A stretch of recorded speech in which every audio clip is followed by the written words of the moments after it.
Hey YouTubers, as usual I drug out another motorbike. This one kind of got a straight up and down gooseneck or neck, kind of like a flat tracker. Feels a little peculiar when you ride it. But it was a scooter that you stood on with one foot and had a fiberglass floor and no upper bar. This upper bar, and I've showed it in other videos I know, but it was very dirty then and moldy. I've got it out and washed it all up. Next I'll take it outside and clean the carburetor and so on and get it running. But this bar attached down here and strengthened it up, and you just pushed it with one foot. And it didn't have these wheels, it had plastic wheels. I put these tires off of an electric scooter on it, on some wheels off of some other application, I don't remember what.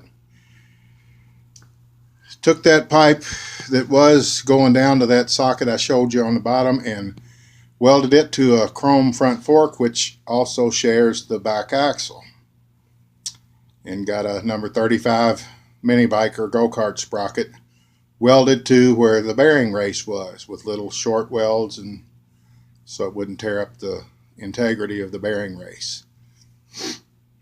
The exhaust comes out the side like so many of those edger motors do, but it worked out real well.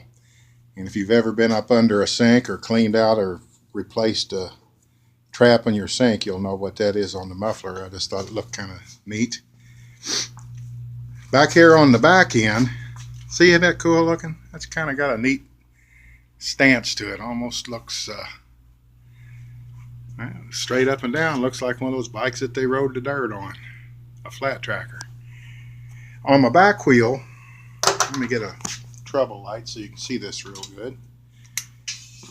On my back wheel, I welded these little jumper brackets right here from the rim to the sprocket, so that my fat ass isn't dependent on just the spokes. Let me turn Laramie off back here. Looks like Jess got shot in the arm again. That boy's arm's going to look like a piece of shoe leather. Oh, me. My back wheel's beefed up. My seat post is actually a plumbing saddle. And I could have welded a post on it, but I thought, hey, I'm going to be different. I took an old plumbing saddle and put on there and screwed a piece of pipe in it, poked it in the seat clamp, and a little different.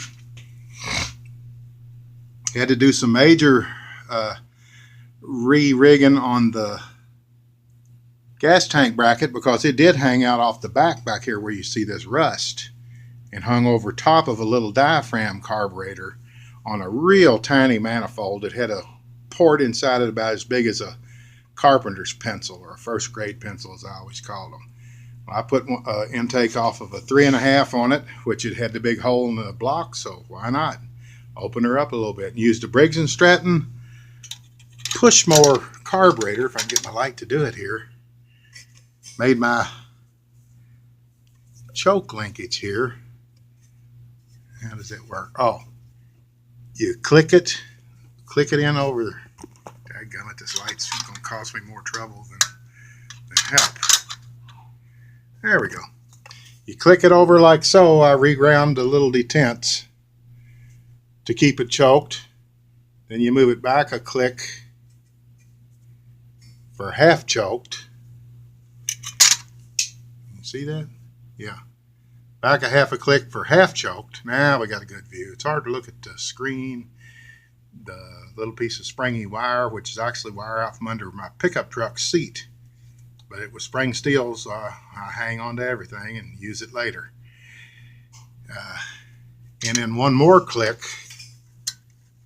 frees it up to wide open for running down the road. The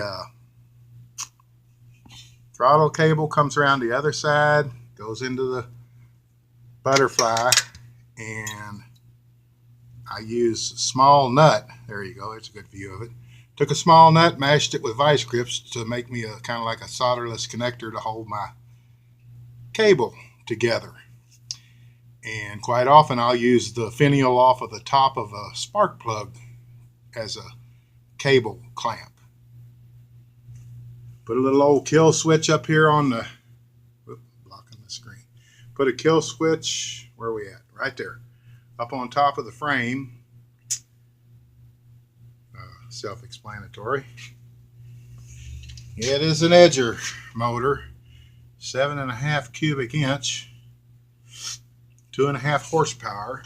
That was because of that little bitty intake, but I guarantee you, by opening up that, putting that bigger manifold, it's not a 2.5 anymore. It's comparable to a 3.5 or so, because it's got the same size valves and the long stroke. So hey, it was restricted by, you always heard the saying, a chain's only as strong as its weakest link. Well, the weakest link was the inner diameter of the little old cheesy manifold it had on it. It was almost flat. Look, reminded me of a carpenter's pencil inside.